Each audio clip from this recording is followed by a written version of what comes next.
Rolling. In the name of the Father, and of the Son, and of the Holy Spirit.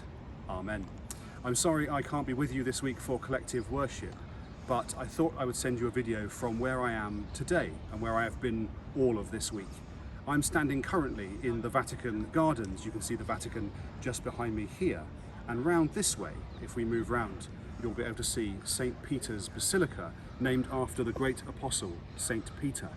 And this week, as we think about forgiveness, Peter is a really good apostle to remember. Not only did he betray Christ and then was forgiven by God for the things he had done, but he also had a conversation with Jesus about how often we should forgive people when they have done things wrong to us. In the old law, it said that you should forgive them 7 times, and on the 8th time, they'd had their chances, and you no longer were obliged to forgive them. But when Peter talks to Jesus and says, "How many times must I forgive? Is it 7 times?" Jesus says, "No, it is 77 times 7, 530 times. But he doesn't mean 530 as a number. He doesn't mean that on the 531st occasion, you don't have to forgive anymore. He's using this as an example of a very big number, because he's trying to say that we should always forgive. And forgiving's hard, because it means we have to admit that someone has hurt us, and we have to accept that they might do it again. But as Christians, we know that we are forgiven by God, and therefore we have to give the same forgiveness to others.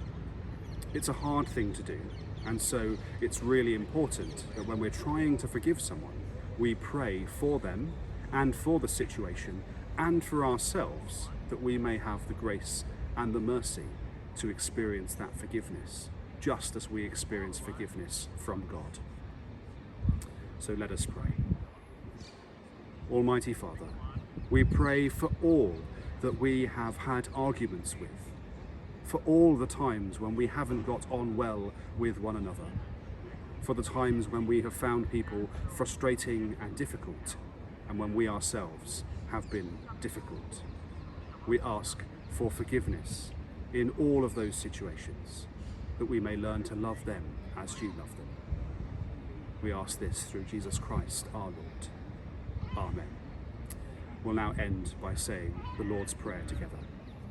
Our Father, who art in heaven, hallowed be thy name. Thy kingdom come, thy will be done, on earth as it is in heaven.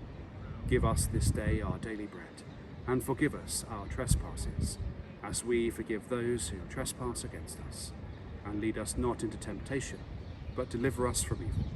For thine is the kingdom, the power and the glory, forever and ever. Amen. May the Lord Almighty bless you, in the name of the Father, and of the Son, and of the Holy Spirit. Amen. Have a lovely day, and I'll see you next week.